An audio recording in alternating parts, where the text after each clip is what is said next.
Bueno, hoy es 27 de febrero del 2024. Se cumplen 35 años de, la rebelión popular contra el sistema de conciliación de élites tutelados y al servicio de los intereses de los Estados Unidos, y entramos a un tiempo estructural, un tiempo coyuntural, ¿verdad? Donde esa generación, hace 35 años, el pueblo se rebeló contra el imperialismo. Lo que marca esa rebelión, en el fondo de la rebelión popular, que es la génesis de la rebelión militar del 4 de febrero, fueron rebeliones antiimperialistas, fueron rebeliones ante el paquete neoliberal, inició, y se pone en tela de juicio la sociedad, ¿verdad?, que fue excluida, ya vamos a hablar de eso, pues excluida, ¿verdad?, los pobres, ¿verdad?, el ciudadano común fue apartado de la política, ¿verdad?, no tenía que ver nada con las decisiones políticas. Se rebela contra el sistema, que en el fondo es contra el imperialismo. Y por eso, nuestro primer audio, con que vamos a comenzar este programa, es una reflexión de Chávez, el Chávez antiimperialista del Jardín Botánico, que también esta semana, ¿verdad?, el 29 de febrero, se cumplen 20 años del pronunciamiento de Chávez, donde declara prácticamente, ya lo había hecho anteriormente, pero con mucha fuerza, se toma en nuestra historia como el día en que Chávez declara la revolución bolivariana, que ya de por sí el nombre, al decir que es una revolución bolivariana, es antiimperialista, porque si algo caracteriza a nuestro libertador Simón Bolívar es su pensamiento y su acción antiimperialista. Entonces vamos a escuchar a Hugo Chávez, del Jardín Botánico, hablando del carácter antiimperialista de la revolución bolivariana. Escuchémoslo. La profecía de Bolívar no hizo sino cumplirse.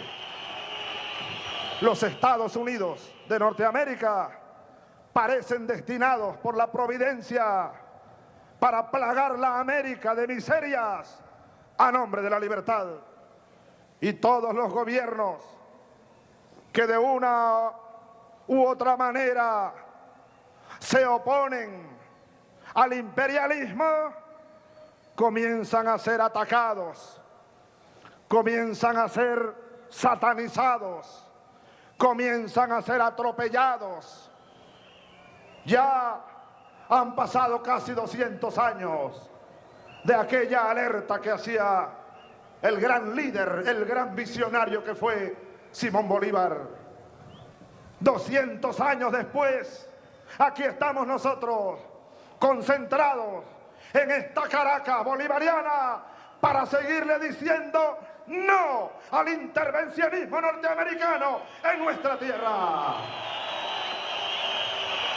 Y aquí en Venezuela lo que estamos haciendo es un esfuerzo gigantesco para cambiar de camino, para cambiar del camino al infierno al camino a la vida.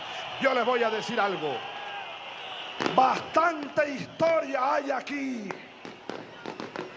Bastante heroísmo hay aquí. Y saben una cosa, bastante pueblo hay aquí.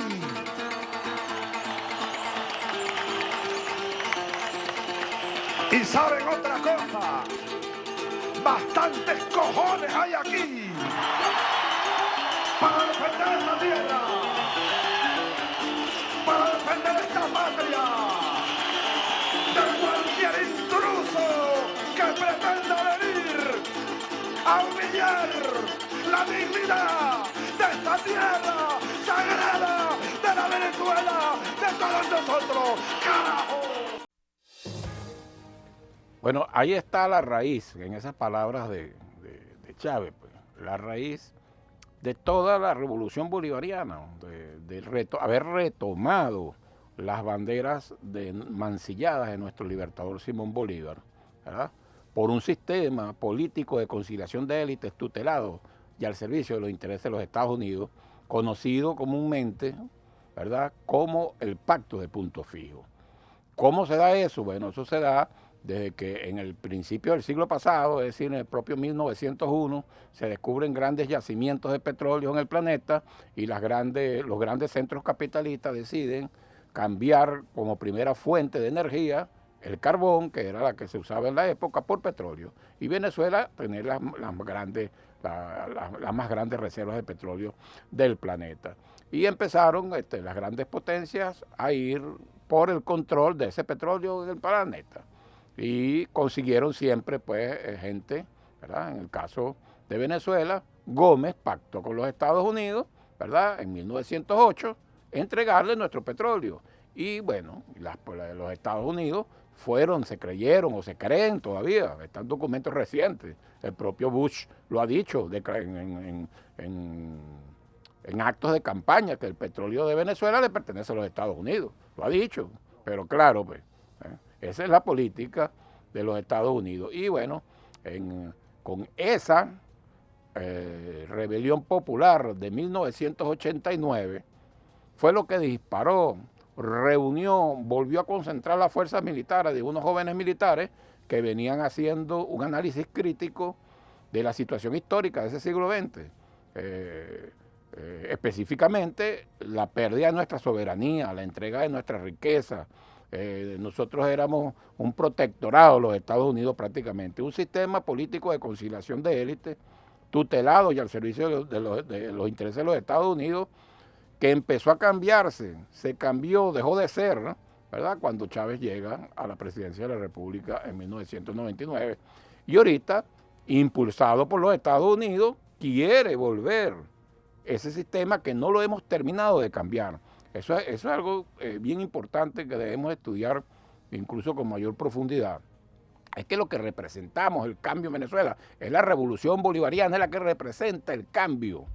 Lo que pasa es que las redes sociales y los sistemas de comunicación nos encierran en lo inmediato, en lo del día a día. Pero la realidad, lo verdadero, incluso sustentado en teorías como es la teoría de los tiempos múltiples, tiempos sociales múltiples de Fernand Braudel, que hablan que hay tiempos históricos que influyen uno en el otro, y habla de 3 tiempos: un tiempo de larga duración, un tiempo estructural, donde se crean las estructuras económicas, políticas, sociales, se crean incluso las estructuras mentales, la forma de pensar de una población o de diferentes estratos sociales. Él habla de que ese es un tiempo, son tiempos seculares que duran 100 años, más de 100 años, muy difícil de romper, porque se crean estructuras, costumbres, tradiciones, que son muy difíciles de romper. En un momento determinado de la historia surge una generación, varias generaciones, que ponen en entredicho esas estructuras y entonces irrumpen contra esas estructuras. En Venezuela eso sucedió, podemos tomar como una fecha precisamente, en 1989. Se rompe, ¿verdad? El pueblo dijo: ya basta, nosotros queremos participación política y queremos romper con ese sistema político de conciliación de élite tutelado y al servicio de los intereses de los Estados Unidos. ¿Qué pasó? El pueblo con la rebelión fue reprimido, hubo una masacre, miles y miles de muertos, y llegó una juventud militar que estaba en las academias militares, ya estábamos graduados, ¿verdad? La generación de los 80, que nos graduamos en las academias militares, y liderados por Hugo Chávez, tenemos que darle una señal al pueblo de que hay una juventud militar dispuesta a ponerse al lado de la lucha más sentida del pueblo. Y eso fue lo que pasó. Y nosotros estamos tratando de cambiar ese tiempo estructural, pero no lo hemos logrado cambiar todavía. Estamos en ese puje, lo que Gramsci decía, una crisis orgánica, es decir, donde lo viejo no termina de morir y lo nuevo no termina de nacer.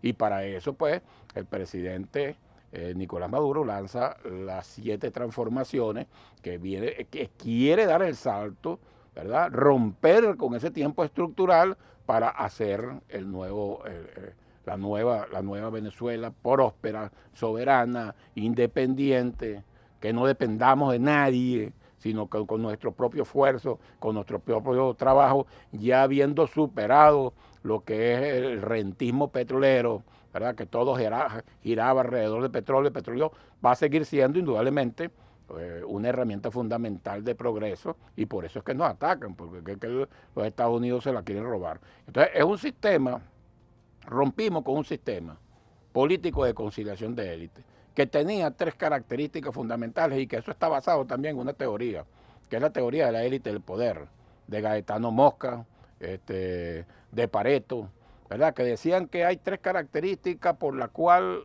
la élite rota en el poder, esa élite mundial, esa élite globalizada, ¿no? La primera es la cooptación, y aquí se hizo, ¿verdad?, todo un sistema político, corrijo, la primera es la despolitización de las masas. Ahorita anda en un proceso inducido por las propias redes sociales de despolitización. O sea, que la población no se interese para nada en la política. Y al no interesarse para nada en la política, bueno, son mucho más manipulables con la era del espectáculo. Todo es un espectáculo, todo es un selfie, todo es una rumba, todo es todo inmediato, todo a través de la pantalla, lo tienes aquí en la mano, prácticamente es una extensión de tu cuerpo. ¿Ah? Tú las redes sociales las tienes inmediatas y te meten en lo inmediato, te aísla, te meten en lo inmediato. Es la despolitización total. Incluso, fíjense, vamos a una frase que yo siempre leo recurrentemente aquí en este programa, que me llama mucho la atención porque para mí resume lo que fue en esa línea, ¿verdad?, de ese sistema político de conciliación de élite, la despolitización. Y no lo dice un chavista, lo dice Aníbal Romero, que es un académico, fue profesor de Chávez, profesor mío también en la Universidad Simón Bolívar, ¿verdad?, de sistema político, pero no es chavista. Dice, pero en un escrito que usted lo puede buscar en internet, usted googlea y pone visiones del fracaso, intelectuales y disolución de la Venezuela moderna. Eso es del 2012, ¿verdad? No es tan viejo, ¿verdad? Y lo consigue en internet. Dice Aníbal Romero, y lo cito: el puntofijismo, en síntesis, acabó por convertirse en un despotismo generador de una servidumbre dulce y apacible. Las élites sustituyeron al pueblo, en primer lugar, y en segundo término, abdicaron su papel como conductoras para hacerse simplemente beneficiarias de un orden hecho a su medida. Fin de la cita. Es decir, que no solamente apartaron al pueblo de toda decisión política, sino que arreglaron las leyes, hicieron las estructuras políticas, las estructuras económicas para estar al servicio de los intereses, ¿verdad?, de una élite y tributar a su verdadero dueño, los Estados Unidos de Norteamérica. Y bueno, y vemos todavía cómo los grandes apellidos, que pretenden ser presidentes y presidentas, bueno, quieren volver a ese sistema, pero no va, es imposible que Venezuela vuelva al sistema político de conciliación de élite tutelado y al servicio de los intereses de los Estados Unidos, ¿verdad? Empeñarse en eso sería llevar a Venezuela a una guerra civil. Pero eso no lo van a lograr. Aquí se va a preservar la paz. Por los Estados, por ejemplo, la Fuerza Armada Nacional Bolivariana jamás va a permitir, ¿verdad?, que un presidente o que nosotros seamos seamos tutelados por potencias extranjeras, ¿no? Y coloquen a presidentes que no vengan de la elección popular. Eso es imposible. Es imposible en Venezuela. Por eso es que la Fuerza Armada no se caló a alguien que llega a una plaza y dice que es el presidente, se juramenta, porque los Estados Unidos dicen que sí, que es el presidente. No, aquí no nos calamos eso.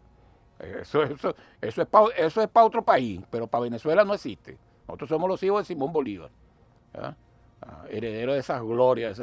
Eso lo llevamos nosotros en nuestra genética. Entonces, ese es uno, ¿verdad?, la despolitización. Después está la cooptación, a donde se adecuó todo un sistema, ¿verdad?, de la educación, ¿verdad?, primaria, secundaria, los medios de comunicación, el entretenimiento, el cine, a convertirnos, ¿verdad?, a lo que Rodolfo Quintero llamó la cultura del petróleo. En esos años, como ya dijimos, ¿verdad?, que entró con mucha fuerza las transnacionales petroleras a explotar nuestro petróleo desde los campos petroleros y a través de una élite, ¿verdad? Esa que llamaban la meritocracia, se creó todo un sistema de cooptación con los sistemas educativos, los medios de comunicación, que Rodolfo Quintero, en un ensayo que escribió que se llama La cultura del petróleo, lo define de esta manera. ¿Qué es la cultura del petróleo? Y cito: un estilo de vida definido por rasgos particulares, nacido en un contexto bien definido. La explotación de las riquezas petrolíferas nacionales por empresas monopolistas extranjeras. Los más transculturados llegan a sentirse extranjeros en su país. Tienden a imitar lo extraño y subestimar lo nacional. La cultura del petróleo es una cultura de conquista para adecuar una sociedad a la necesidad de mantenerla en las condiciones de fuente productora de materia prima. Forma hombres creoles y hombres shell, hombres de la compañía y para las compañías, personas antinacionales. Fin de la cita. Nos han atacado nuestra identidad nacional, nos han borrado y nos quieren seguir borrando nuestra memoria histórica. Que no nos recordemos que somos hijos de Simón Bolívar, que no nos recordemos que aquí resistimos, siempre hemos resistido contra las ambiciones imperiales de saquear nuestras riquezas desde que llegó Cristóbal Colón, ¿verdad? Y el saqueo empezó en la isla de Cubagua por las perlas. Ahí empezó y acabaron. Fue la primera por ambición. Esa islita pequeña que no tiene agua, no tiene condiciones para vivir ahí en la isla. Bueno, fue la primera ciudad española en el continente americano por la explotación. Y fue el primer centro, ¿saben de qué? De venta de esclavos a nuestros indios. Aquí cuando hablamos de esclavitud, generalmente lo relacionamos con africanos que vinieron y fueron esclavizados. No, pero antes de traer a los africanos, acabaron con nuestra población indígena. Quisieron esclavizar a los indios caribes y los indios caribes preferían morir antes de ser esclavos de cualquier imperio. Y esa es la sangre de nosotros somos caribes. El imperio debe saber que nosotros somos caribes. Nosotros preferimos, como dice el himno del ejército, 1000 veces muerte no llegue que rendirnos al torpe invasor. O sea, nosotros preferimos la muerte antes de rendirnos a la potencia. Métanse eso está en la genética. Comprendan la actitud del venezolano. Pero bueno, esa es la cultura del petróleo. Y la otra son tres. Hablamos de la despolitización de las masas, la cooptación y la represión como política de Estado. Y ahí fíjense, ¿ves? Por eso que Marc Bloch decía, la incomprensión del presente nace fatalmente de la ignorancia del pasado. Ahorita quieren hacerle un expediente a la Revolución Bolivariana y que violadores de derechos humanos.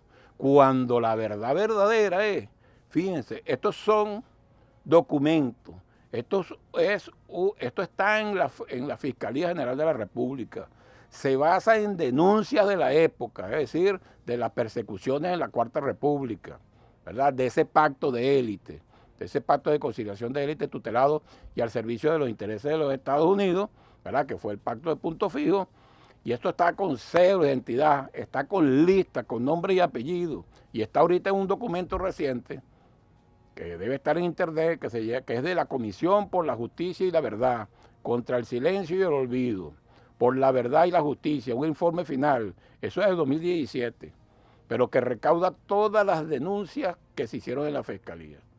Y están las listas con cédula de identidad. ¿Y sabe de qué habla? Habla total de víctimas generales cuantificadas, ¿verdad? 10.071. O sea, 10.071 víctimas de la violencia política en ese régimen, ¿verdad? Del pacto de punto fijo, en ese régimen político de conciliación de élite tutelado y al servicio de los Estados Unidos. Fíjense esta cifra, 1 a 1.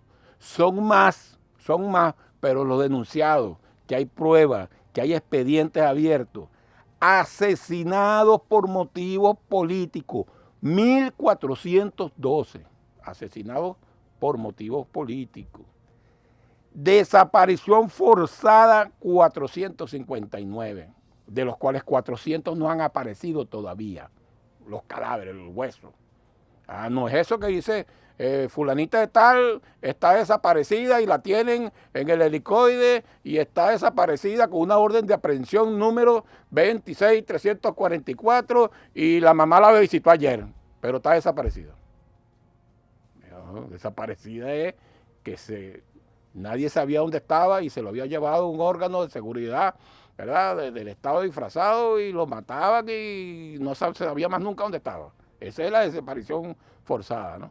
Pero bueno, ese es como quieren que se nos olviden las cosas. Por eso es que nosotros seguimos representando el cambio y el cambio en paz. Aquí íbamos directico a una guerra civil, que era lo que quería, ese siempre ha sido la ambición, ya desde la mitad del siglo, después de la Segunda Guerra Mundial, desde la mitad del siglo pasado hasta estos días, la forma de dominación predilecta del imperio estadounidense es colocar gobiernos títeres, ¿verdad?, en su patio trasero, como lo consideran ellos, ¿verdad?, porque ellos quieren venir aquí y llevarse el petróleo, como el que sale al patio de su casa y agarra un aguacate, de su mata de aguacate porque va a comer aguacate, o se agarra un mango, porque se lo quiere comer. Bueno, ellos por eso es que le dicen, ese es el símil con el patio trasero, ¿no? Que ellos quieren imponer, ¿no? Quieren imponernos, pero bueno, ya aquí hay una conciencia colectiva muy importante que estaba en el subconsciente, como decía Chávez. Chávez en el Libro Azul decía que nosotros teníamos en las líneas ideológicas del movimiento revolucionario, era despertar, traer al consciente colectivo lo que tenemos en el subconsciente, que es nuestra gloriosa historia patria, ¿verdad?, encabezada por nuestro libertador Simón Bolívar. Es decir, nosotros somos lo que estamos tratando de romper con un tiempo estructural para ser totalmente soberanos, independientes y aprovechar nuestras riquezas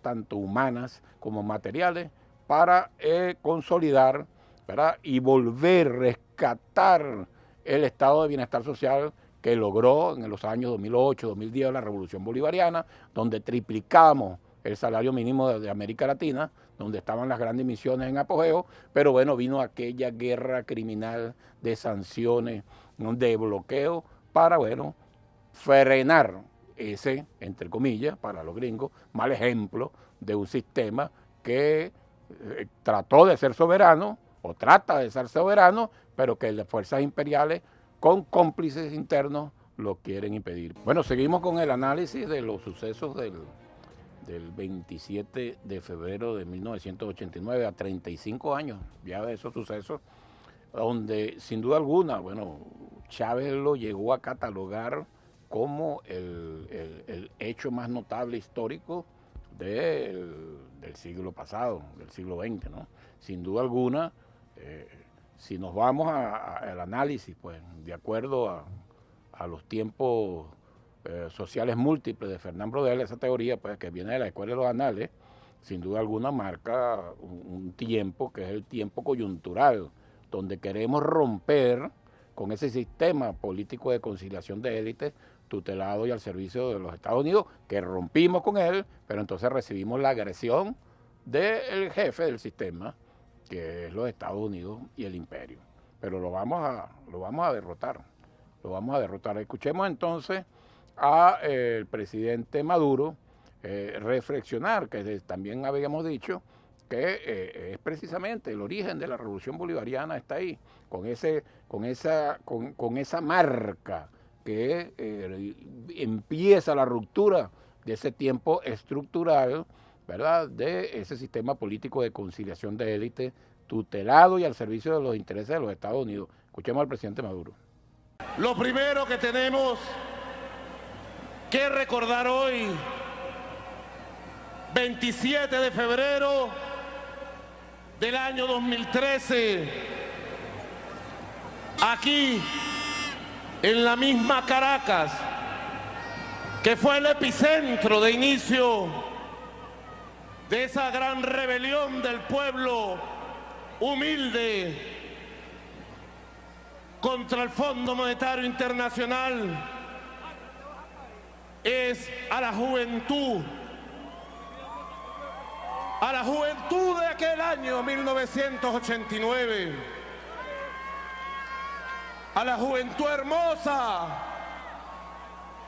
que en las calles de Caracas entregó su vida en aquellas jornadas de rabia, de repudio a la burguesía parasitaria, a la corrupción de la Cuarta República,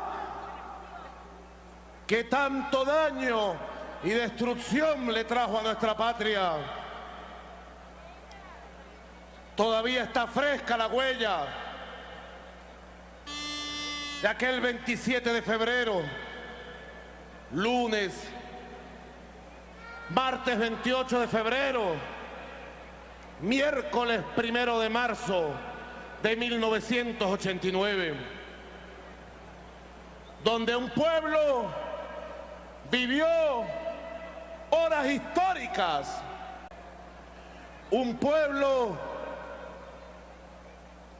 que puso en su gesto de rebelión la primera bandera de la Revolución Popular Bolivariana, que nació de aquella rebelión inmensa del pueblo venezolano en aquella gesta histórica de febrero de 1989. El 27 de febrero, ese pueblo recogió la bandera del Libertador, la bandera antiimperialista, y ¡clan!, la sembró. Y de ahí venimos, ¿verdad? Llegó Hugo Chávez y rescató todo ese recuerdo, toda esa memoria histórica de nuestros libertadores, ¿verdad? Toda esa historia de resistencia de nuestros pueblos indígenas, y bueno, y ya está en nuestra conciencia colectiva de un número bien importante de nuestra población, con una organización popular extraordinaria que debemos ir fortaleciendo cada día más. Fíjense, me reportan, por ejemplo, sintonía total del grupo de los 70, ¿verdad? de defensa integral, pero también me reporta sintonía total de todas las SODI y REDI de la milicia bolivariana. Incluso, fíjense, me reportan sintonía total de las escuelas antiimperialistas en las 1141 parroquias, ¿verdad?, que componen el territorio nacional, escuela que está regida, ¿verdad?, bajo la Comandancia General de la Milicia Bolivariana, que tiene un papel fundamental de adoctrinamiento al pueblo. Esto es adoctrinamiento, es decirle la verdad, la doctrina, ¿verdad?, nuestras ideas. Nuestras ideas son las ideas de Bolívar, son antiimperialistas nuestras ideas, ¿verdad? Son las ideas de la unidad suramericana para hacerle frente a las fuerzas imperiales. Esa es nuestras ideas, eso es lo que nosotros defendemos. ¿Y a dónde está eso? ¿Dónde están esas ideas traídas a los tiempos modernos? En la Constitución de la República Bolivariana de Venezuela. Cuando su presidente habla de la 3R, ¿verdad? Resistir contra las guerras criminales, el asedio, las sanciones criminales del imperio, ¿verdad?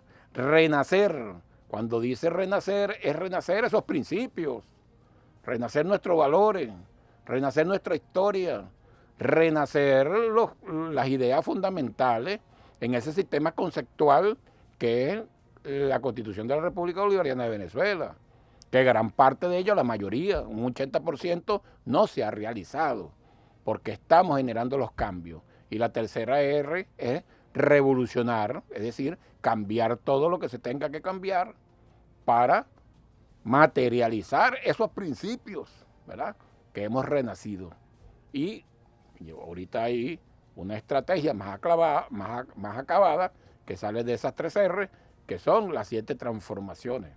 Tenemos que dar la transformación necesaria para la felicidad de nuestro pueblo. Ese es el objetivo de las transformaciones, la felicidad de nuestro pueblo.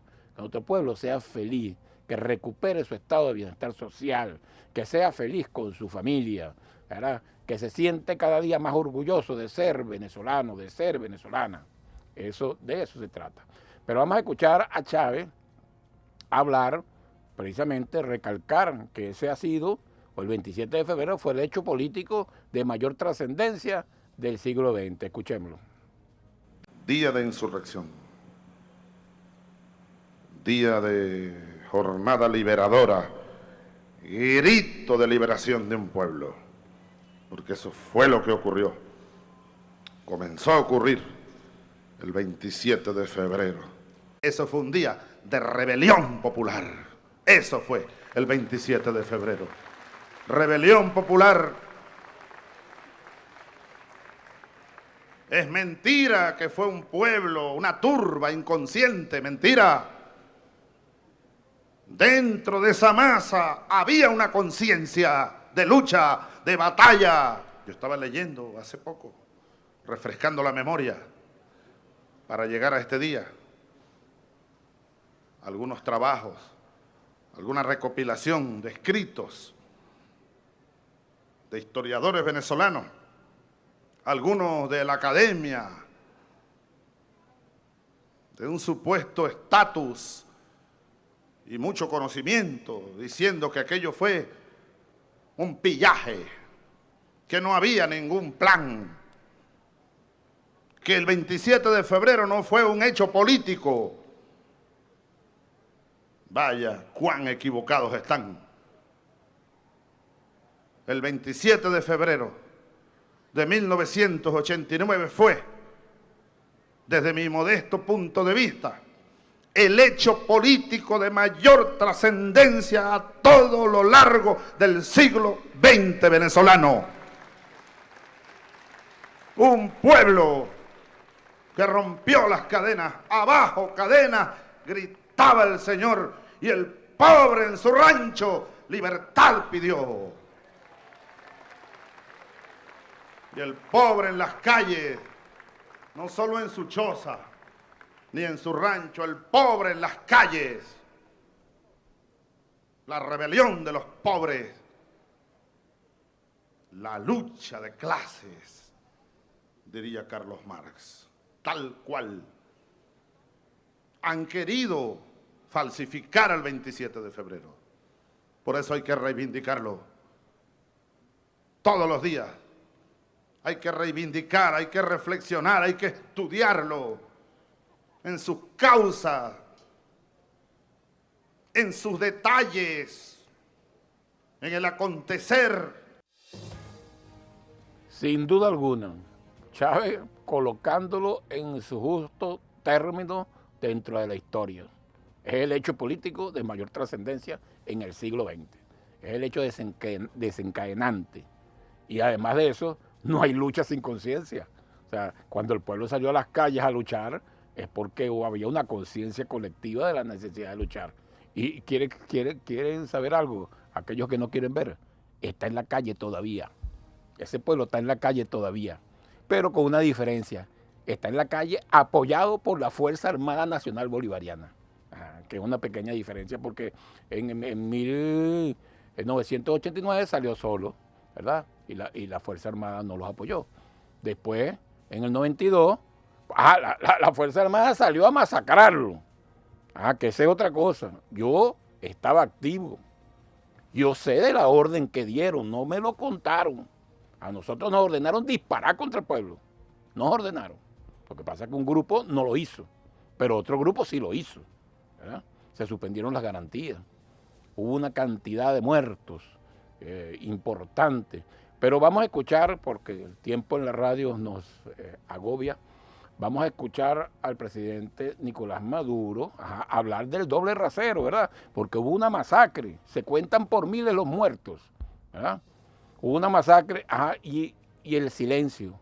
Ahí no se violaron los derechos humanos, ¿verdad? El 27 de febrero. Fue una masacre colectiva, o sea, la represión que ya lo vimos, ¿verdad? Que era una política de Estado, pasó de una represión selectiva donde buscaban, desaparecían a alguien, mataban a alguien, a entonces una represión, una masacre, pues, muertos en masa. Escuchemos al presidente Maduro hablar de la masacre y el silencio del sistema de los derechos humanos tan cacareado hoy en día. 1989, 27 y 28 de febrero, tiempo de la rebelión popular contra el paquete del Fondo Monetario Internacional, de la rebelión popular contra la oligarquía y el modelo de dominación imperial. Tiempo de despertar popular. Fue un tiempo de masacre y de rebelión. Combinada la rebelión popular y la masacre, más de 4.200 muertos se calcula en el periodo de represión a la rebelión popular de unos 10 días. No había Corte Interamericana de Derechos Humanos, no había sistema de derechos humanos que se pronunciara, que dijera una palabra para proteger al pueblo masacrado y adolorido de Venezuela. Era el sistema cómplice interamericano que tapaba los crímenes que se cometían en nuestros países en aquellas épocas, y parece que en todas las épocas, de acuerdo a lo que vemos en las masacres suramericanas de este tiempo. 1989 significó la ruptura social del régimen de dominación bipartidista, oligárquico, proimperialista de momento. Y el 89 y todas sus consecuencias nos llevaron directamente a un camino que parecía sin salida, a un callejón bien encerrado y sin salida,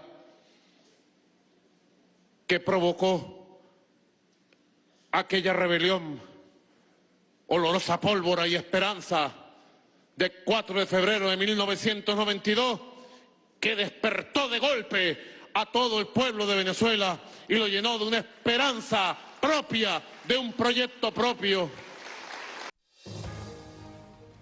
Bueno, ahí está, pues, más de 2.000 muertos a plomo limpio, ¿verdad? Por la Fuerza Armada. Ajá. Y el sistema de derechos humanos no dijo ni pío. ¿Ah? ¿Cuál fue la respuesta de los Estados Unidos? Mira, Luis, aquí ve. Aquí traje porque esa lámina se me extravió, pero conseguimos la foto, ¿verdad? Esto es el Nacional del 1 de marzo de 1989. Respuesta, mira, aquí está, Luis, ¿dónde ves? Bush, el presidente Bush aprueba 450 millones de dólares a Venezuela. ¿Para qué? Para comprar más munición, más bombas, para echarle más plomo al pueblo. Esa fue la respuesta del sistema de derechos humanos. ¿Ah? Y se pronuncia, mira, este es el Nacional del 5 de marzo del 89, miren. Se pronuncia el vicepresidente de los Estados Unidos, ¿verdad? Vamos a ver aquí. Dan Quayle dice, el vicepresidente norteamericano Dan Quayle opinó hoy que los disturbios que estallaron esta semana en Venezuela no modificarán en nada la política de Washington para ayudar a ese endeudado país. ¿Ah? ¿Están viendo la diferencia? Ahora, con todo el apoyo de los Estados Unidos, vamos a ver algunas cosas aquí rápidamente, nos quedan 11 minutos. Con todos los apoyos, mira, aquí está, ¿ves? Suspendida las garantías constitucionales. Vamos aquí a sacar acá. Caracas bajo el signo de la muerte. Esos son recortes de prensa de la época, ¿verdad? Esto es del 1 de marzo. Pero vamos a ver cómo estaba la situación. Ya sabemos que mataron, mira este es el, ¿verdad? No lo habían contado completo, el Nacional del 3 de marzo. 300 muertos y 1.500 heridos en Caracas. Y la respuesta de los Estados Unidos, 450 millones de dólares de préstamo para que compraran más munición y más plomo para el pueblo, ¿verdad? Y el vicepresidente de los Estados Unidos diciendo que no, que esto era una maravilla, que esos pequeños disturbios que se habían suscitado, bueno, ya eso no iba a cambiar en nada el apoyo que los gringos, claro, porque le estábamos mandando el petróleo era de ellos, ¿verdad? Que lo quieren que se lo regalen otra vez. No, aquí hay petróleo para los Estados Unidos, el que quiera, pero lo tienen que pagar. Como dije, tienen que comprarlo, no es que lo vamos a, no, eso no es de ustedes, eso es del pueblo venezolano, ¿verdad? Mira, aquí están, vamos a hacer un repaso rápidamente por algunos titulares de prensa de la época, no nos vamos a detener mucho, esto está desde el 90 al 95, mira. Preparan el terreno para privatizar PDVSA, o sea, entregársela completamente a los gringos. Qué maravilla, ¿ves? Y apoyo, claro, apoyo. Mire, ¿verdad?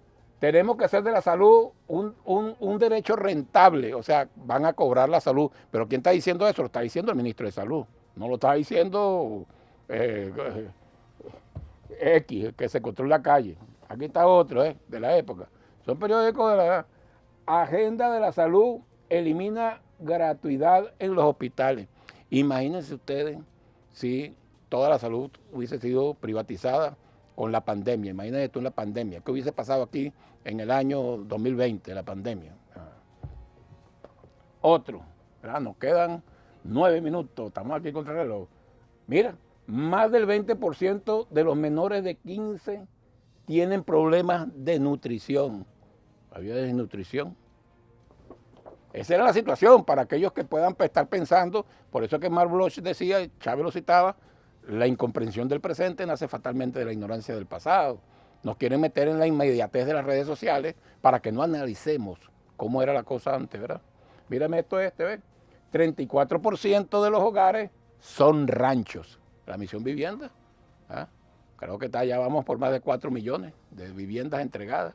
La mayoría gratuita, el pueblo no paga por ello.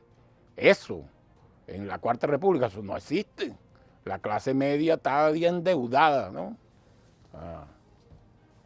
Mira este que está aquí, vamos a pasar esto.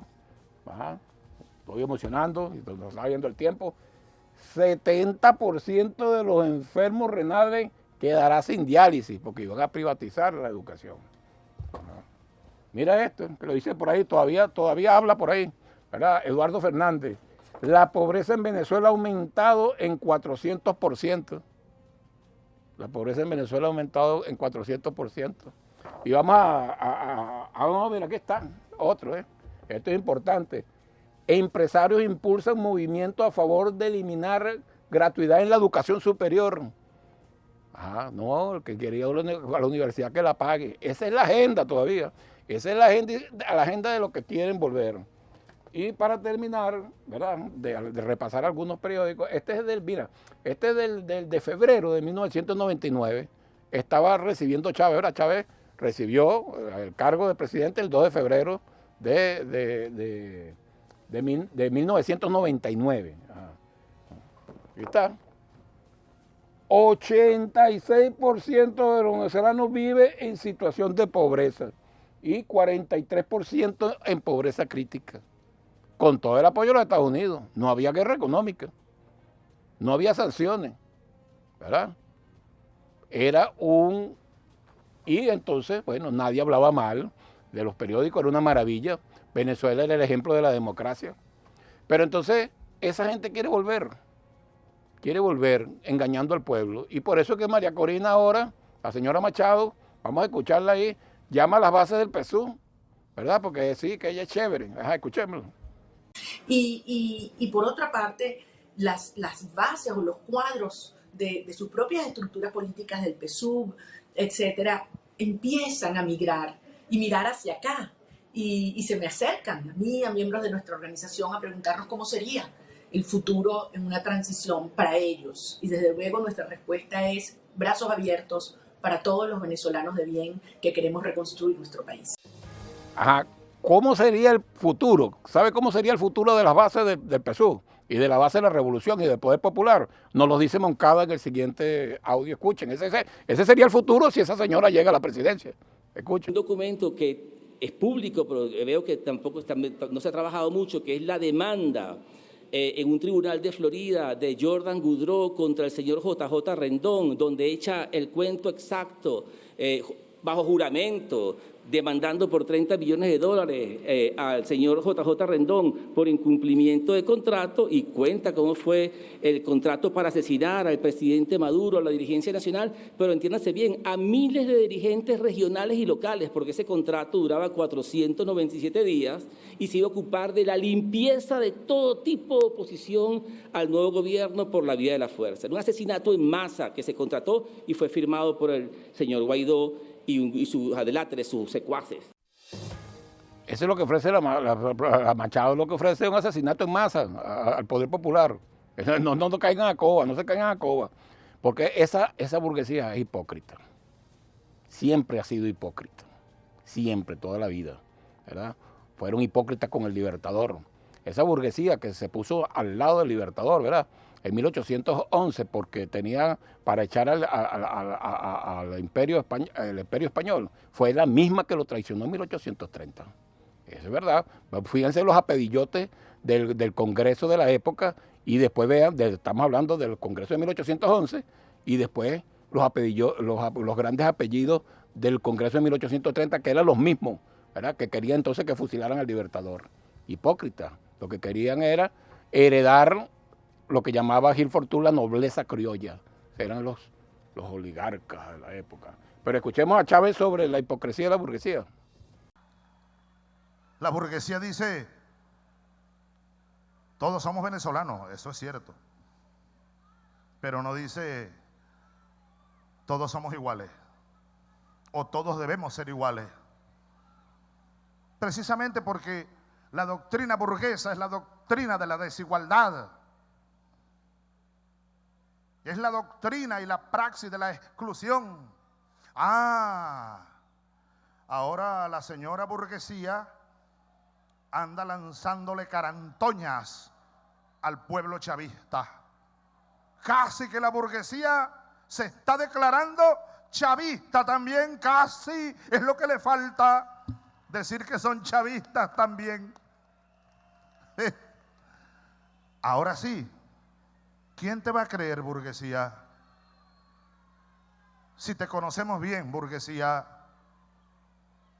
Ahora sí, los invisibles de 200 años tienen algún valor para ti, burguesía. Ahora sí, las hordas chavistas tienen algún valor para ti, burguesía. Ahora sí, los niches, los vagos y maleantes, los hediondos, los tierrúos, ahora sí tienen valor para ti, burguesía. No seas hipócrita, burguesía. No seas soberanamente hipócrita, burguesía, apátrida. Ahora la burguesía venezolana cree que el pueblo es pendejo. El pueblo, ese pueblo irredento, ese pueblo que está allí batallando siempre, ese pueblo que interpela, que reclama, que exige y que batalla, le va a dar una nueva lección este año a la burguesía venezolana. Bueno, la burguesía hipócrita. Pero esa burguesía hipócrita, esa señora burguesía, bueno, eso iría hasta el final, hasta conseguir y tratar de exterminar al último chavista, al último antiimperialista. Escuchemos qué es eso de hasta el final. Escuchemos ahí a... ¿Cuál parte no les gusta? Hasta el final son las marchas. ¿Cuál parte no les gusta? Hasta el final son las guarimbas. ¿Cuál parte no entienden? Hasta el final son las calles bloqueadas. Hasta el final es hasta el final. O sea, esto es en serio. Que el objetivo es la rebelión civil, acompañada de la rebelión militar. Ese es mi sueño, ese es el final. Es que la única manera de poder llevar adelante la inscripción de una mujer que está siendo vetada por el régimen, claro, es poniendo en marcha la desobediencia civil. Recibo un mandato y lo que yo le estoy diciendo a los venezolanos es: yo voy a cumplir ese mandato. Eso es hasta el final. ¿Saben qué? Aquí se va a acabar el socialismo para siempre. Yo estoy de acuerdo, estoy pendiente de la cabeza. Pero ¿cuál parte no les gusta?